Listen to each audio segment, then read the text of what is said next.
ranking the most diabolical TV villains. Let's get into it. Hey guys, what's up? It's Imurgency and welcome back to my channel. That is besides the point. Wait, what? We're talking about TV villains today, which is even more important because I think we talk a lot about main characters, we talk a lot about protagonists and the good guys, and the themes and the deeper meanings, and how all these shows have existed in the context of all in which they've lived and what's come before them. But today, that changes. Today, we're taking the time to talk about the unsung heroes, the people that you may or may not be inclined to necessarily root for, the underdogs, if you will. Well, maybe not so much underdogs because some of them are just genuinely terrible people. But we're talking about the villains. And more so, we're talking about some of the most nefarious, some of the most unserious, let's be real, villains of TV in recent years. And of course, what better thing to do with said villains than to rank them on a tier list? So we're gonna do just that. And before we do, if you are new around here and don't know how things work on this channel when it comes to ranking videos, do not take any of this serious, okay? Because for one, it's my opinion, and for two, I may change it by tomorrow. So this is just for fun. So if your fave villain gets put in an unfavorable or unsavory category for your tastes, and you want to hop in my comments saying that I have a lack of I can't say. And you want to say that I'm some kind of uncouth heathen with some amazing eyebrows, then maybe leave that in the comments because maybe you're right.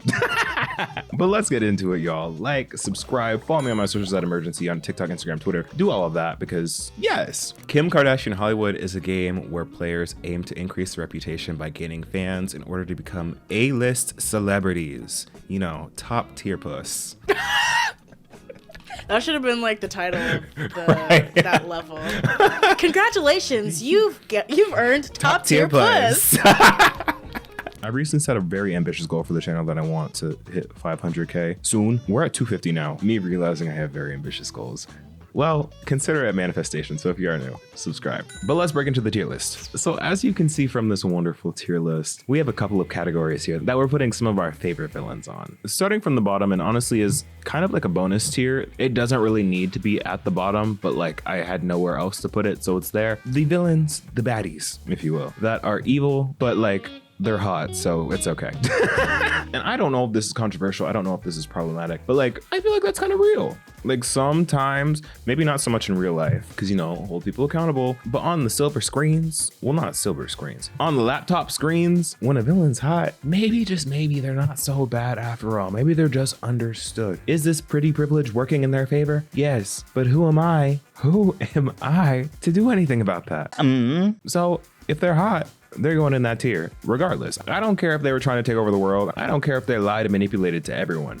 If they're hot, they're hot. So, yeah. A tier above that, and the first real tier, is the should probably do a few days in the clink tier. Now, this tier of villains aren't necessarily major threats. They aren't necessarily the most diabolical baddies out there. They kind of done like a few petty crimes. Maybe they're a little bit manipulative. Maybe they've like hurt the MC one too many times, but generally nothing really too bad. Maybe just send them to the clink for a couple days and bring them out and they'll be good. And now suddenly I'm standing. The tier above that is the I'd actually be scared of them in real life tier. And this lovely tier of villains, I feel like is pretty self-explanatory. Whether they are just genuinely creepy, I feel like they may or may not hate crime me, or they're just generally spooky looking, I would not want to catch them in the streets in real life, and I actively would go out of my way to avoid them. So this tier of villains, spooky. And now I'm sitting again. The tier above that is the top tier villain tier. Like, this is just a good villain. This is like what you think of as a quintessential villain. Maybe something like the most iconically diabolical, some where you just hate them so bad that you gotta root for them. Like, you see like their schemes and you see like the way that they're going about manipulating things, getting their way and trying to take over the world, and you just can't hate because the plan was great, the execution was amazing, and they look great while doing it. And finally, the top tier diabolics, top tier diabolics.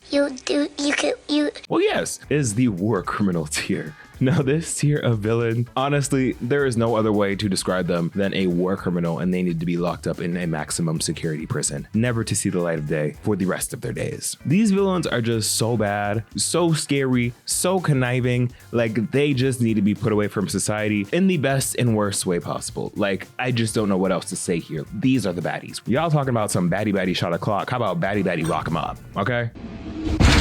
But with that said, let's get into ranking some of these villains because I feel like we have a pretty wide net of characters here to get through. Starting off strong with villain number 1, Negan from The Walking Dead. Now, I'm unsure if y'all were really there for The Walking Dead like I was. Like when I was in middle school, no, I had to have been in high school. Like middle to high school, I was a Walking Dead head. Like I loved The Walking Dead up until I want to say when Negan was announced, it was peak Walking Dead. And then I think I saw like maybe 1 or 2 seasons after that. And then after that, I kind of just fell off. I'm not gonna lie. I have not caught up since. I think it's over.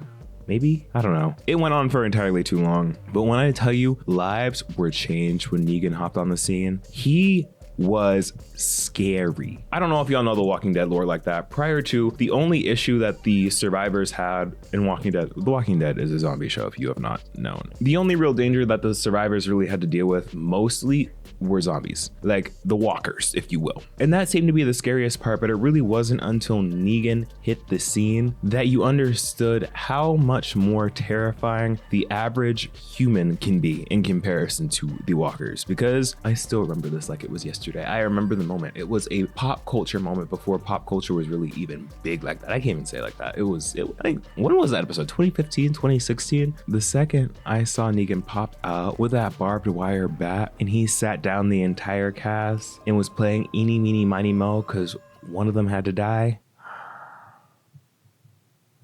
Heart-wrenching. And when they picked Glenn, Mr. Steven Yeun, that's where I discovered Steven Yeun was from The Walking Dead. And the reason why I love Steven Yeun so much up until the beef drama was because of his performance on The Walking Dead. And he was a fan favorite. He was honestly almost everybody's favorite character. The way that the internet reacted when Negan beat the living out of Glenn. Oh, no. That was top tier TV, truly top tier TV. Like that, honestly, in my mind is comparable. If not, I don't know, you really had to be there, but I feel like it was a more impactful moment on the same level as when Rue told the group that Cassie and Nate were hooking up in front of Maddie. Like that level of context, that level of turmoil and anticipation, that was that. And even after that, Negan was always scary. Like they could never really take him down. I have no idea if he actually ended up getting got, but from what I seen, from what I remember of Negan, and also Jeffrey Dean Morgan, his actor, is an amazing villain. Like seeing him play, I forget who his name is, but the hallucination in Butcher's Mind in The Boys, so good, such a good villain. I honestly am debating on where to put him because he really is a top tier villain. He really is a top tier villain. He was such a good villain. He would pop up in my nightmares so many times, like that barbed bat. I don't know what it was. I think it was because I grew up on iCarly and I understood the versatility of the butter sock, like the unconventional weapon that you would never really think of combining together to be a weapon. The barbed bat just did it for me. And for him to have that sick and twisted thought and he used that weapon like he did, I might have to put him as a war criminal. I don't think he needs to see the light of day for another day. Like he took it there, truly. Next up, of course, we had to slip in an unserious one right off the bat. As you can see here, the next villain here is Netflix, and specifically Netflix for canceling shows like The Society and Sense8.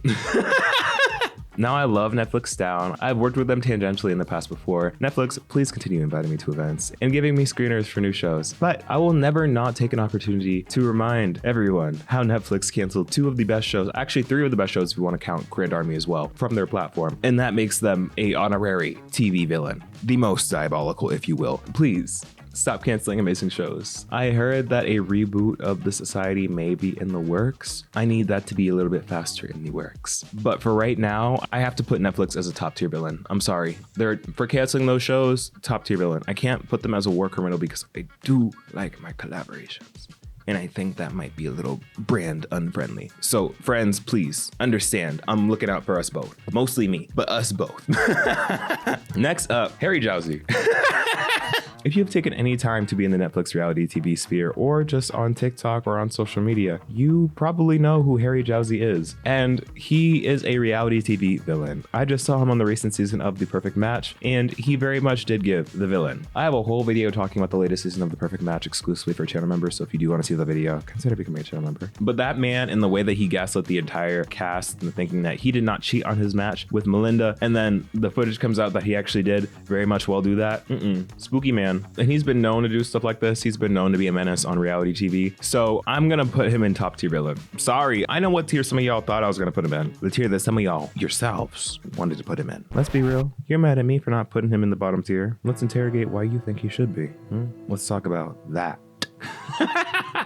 Next up, Augie Boy. August from Young Royals. Don't we all miss Young Royals? It is over. We're never getting it back. I've been on Twitter recently, and I didn't realize how strong the Young Royals stand-up goes on Twitter. The show's been over for almost a year now, but honestly, if you were on Young Royals Twitter, you would not know that, because the way they be tweeting and interacting and keeping that community alive, even post-show. So yeah, shout out to y'all. I know a lot of y'all have watched my Young Royals videos and supported them, so shout out to the Young Royals community. I love y'all. But as for where I put August, I never liked him. I didn't.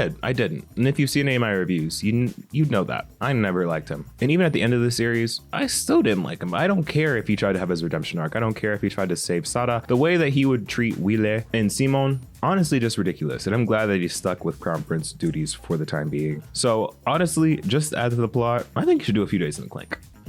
Locked down. Miss Azula from Avatar: The Last Airbender. She honestly was one of my first intros to villains. And the of a villainess, like between her and Shigo, they were just really holding out my childhood, having a off. Like they both truly were icons, but Azula was a little different. She was scary. Azula was really scary. I love that she had her blue flames. She'd be hitting her little...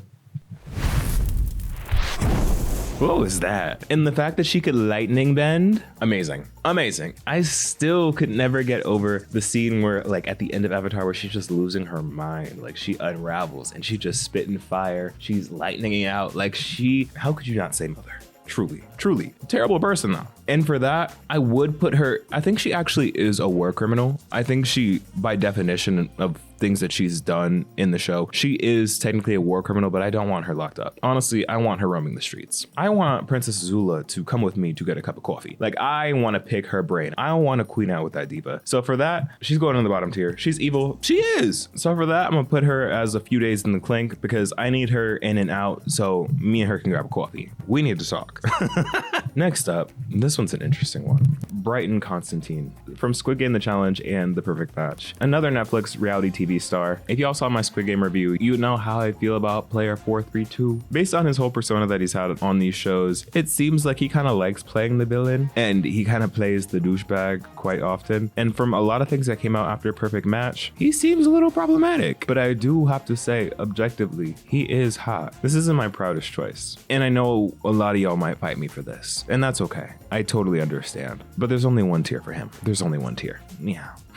Next up is Kreese from Cobra Kai. Now, this is an old geezer, but a creepy geezer at that. Like, I don't understand Cobra Kai's lore. They just had a new season, actually. I still have yet to watch it. I need to tune in. But Kreese is still there. I know that much. I know Kreese has come back after breaking out of jail. I don't know how that works. But that is a fierce old man. He is angry at the world. I feel like he'd call me a slur. Like, I'm just being real. Like, I know Johnny Lawrence would also probably call me a slur. Johnny Lawrence actually just slurs at everyone, to be honest. So I don't know if that makes it better or worse. But Kreese would make sure to mean that shit. Like, he would be creative. And then he punched me in the face. So I'm scared of Kreese. He is a scary old man. He is an old man that is mobile and is strong and is able to fight with young people. And we've seen it. We've seen it on the show. He's a scary man, actually. So I'm going to put him in the actually scared of him IRL tier, because I would hate to come across this man just for the sake of my dignity and my personal safety. I don't think he's a top tier villain. I don't think he's necessarily super bad, super evil in the grand scope of things, because he was just trying to take over the tri-state area, which I think is kind of funny to say considering who the next person we're ranking is. But his goals are kind of small. I just don't think I would want to intersect with them on an interpersonal level. And in Cobra Kai takes place in LA. I live in LA, and that already makes the world too small. In that, like, if Cobra Kai was actually real, that would hit a little too close to home for me. So he's going in the actually scared of IRL tier, because I don't want to ever cross paths with that old man. We want to talk about Gen X rise, like he forefront,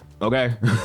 Next up is, honestly, when I put together the concept of ranking the most diabolical villains, this man was the first villain that I thought of, because he simply is diabolical in all essence of the word. And that is Dr. Doofenshtiz from Phineas and Ferb. This man had the biggest ambitions to take over the tri-state area, but he just continuously was foiled time and time again by Perry the Platypus, Agent P. And honestly, their little struggle gave me so much life growing up as a kid. Their relationship, their conflict was honestly magical. So I have no notes. I have no notes for Dr. D. I think he is an amazing, amazing villain. He's an amazing father to Veronica, and he is diabolical in his own right. He isn't necessarily the most intimidating or the most scary, but he has heart, and that's all you really need. And he has such a bomb discography. Like, have you heard there's a platypus controlling me? And I'm kind of at a loss for where to put Dr. D, because do I think he's a war criminal? Is he a top tier villain? In my heart. But looking at the other people in that list, I feel like that'd be unfair to Dr. Doof to put him there, because he's a good man, Savannah. I'm not scared of Dr. Doof. I'd actually want to be friends with Dr. Doof, and I don't want to put him in the claim. So there is only one category to really put him in. It's kind of compromising to my own morals, because while Dr. D is a stunner, I mean, look at him. I don't know if he's necessarily my type, friends. Family, I can't say that he's my cup of tea. I can't say that Dr. Doofenshmirtz wets my whistle. I can't say that I find Dr. Doofenshmirtz fine. I mean,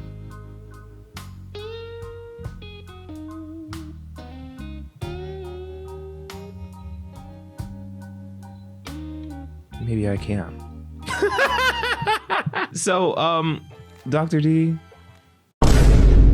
you can hang out in that bottom tier for right now. We'll see what happens.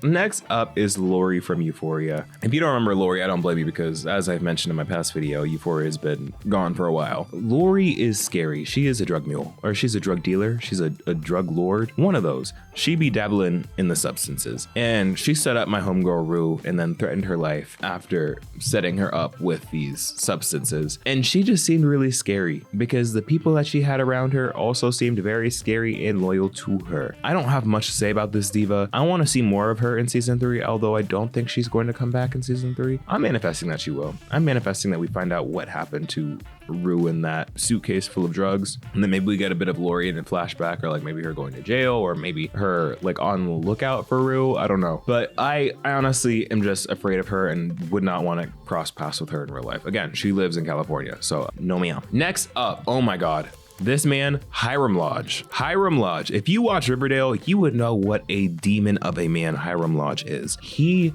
was terrible in all the best ways. Like, he was such a good villain. He would always be one step ahead and always seem so evil and villainy. Like, he had no problem ruining these kids' families' lives, actually physically beating up on these kids. Like, that's also a whole other thing that we need to talk about. Why was no one really checking a grown-ass man for beating up on like 17-year-olds? Well, alleged 17-year-olds. We know how Riverdale gets down. He's got abs now. But no one really said anything about that, or really did much about that. Like, why were Archie and Hiram Lodge in a boxing match? Like, why was that an episode? That's, you know what, we're straying. We're going too much into Riverdale logic, which that's a losing battle in and of itself. Hiram Lodge is a war criminal, okay? Because y'all remember that one flashback episode before they did the weird thing for like season 7, maybe 6, I don't know, where he just like blew up Archie and Betty. Like, they were chilling in Archie's house and Hiram Lodge just blows up their house, and that sets off like a whole string of events. Like, war criminal. That man's a war criminal. There is no other way to put it. He is rich, he is powerful, he war criminal.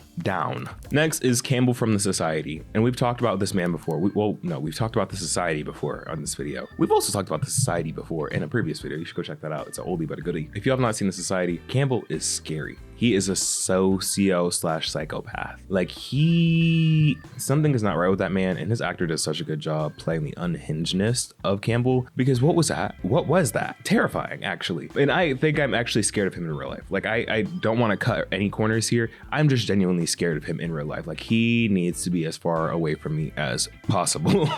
Next is the vampire lestat de lioncurt from Interview with the Vampire.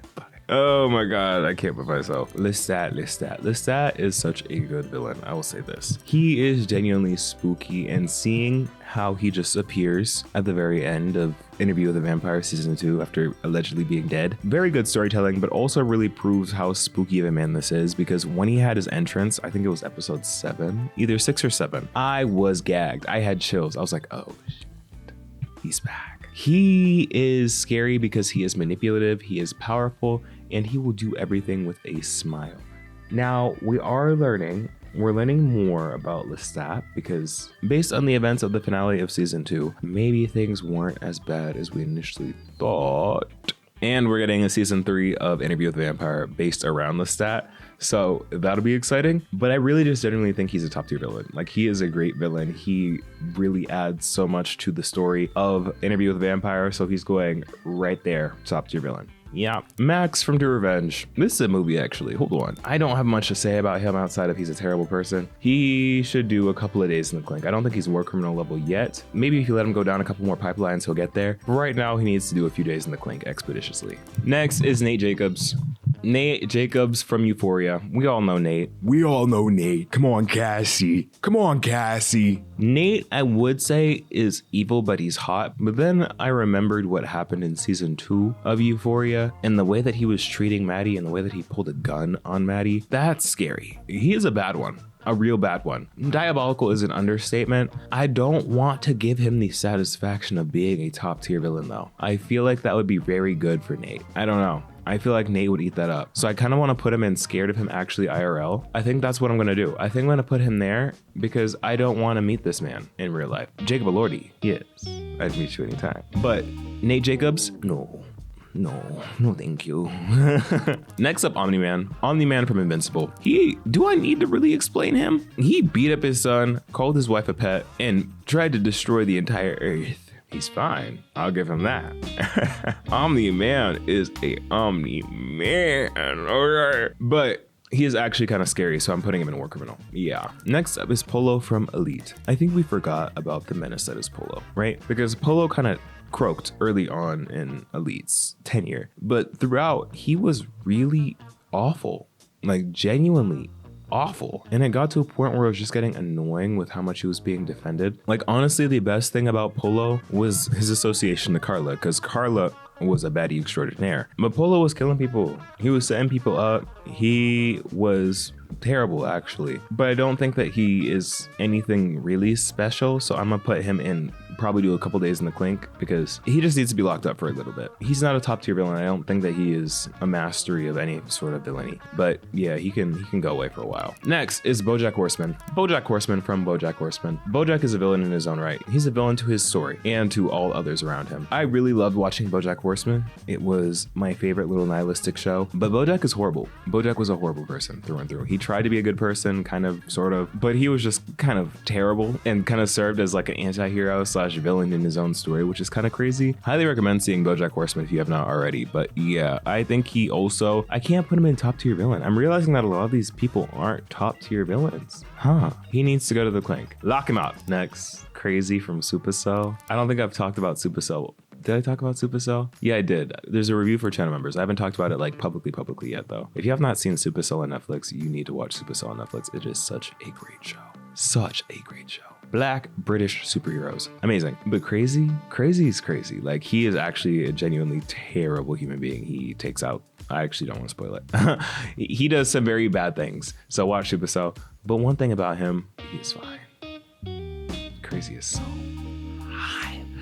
Almost everyone on that show is so fine, actually. So you already know where he's going. Like, look at him. Look at him. Look at Krazy. There's only one tier for Krazy, and he's going to the top of it, okay? Yes. Thank you. Next up, going back to Cobra Kai, Silver from Cobra Kai. Silver is actually kind of a top tier villain. Like, where Kreese, I was just kind of scared of because he beat up on people, Silver gives he'd kill people. And the way he brought out that katana last season and was trying to end Johnny Lawrence and what's his name, John LaRusso, like that was a little spooky. And I feel like that kind of brings him on a different tier to Kreese. And I'm putting him in top tier villain because what do you mean you were trying to cut people? Like, it was never that serious. Over karate, you're about to commit murder? That's wild. Next, Homelander from The Boys. Similar to Omni-Man. Like, is there any other tier for him? He is one of the best written villains, I fear, in recent years. He and his actor Anthony Starr give such a great performance in the scope of villainy. He never fails to give me chills, to keep me on the edge of my seat, and to personally feel like Homelander is threatening me whenever he's on screen. He's just that bad. And seeing how things left off with the latest season of The Boys and the fact that he is basically super close to the presidency and in control of the entire country and by proxy the world, he is definitely a war criminal.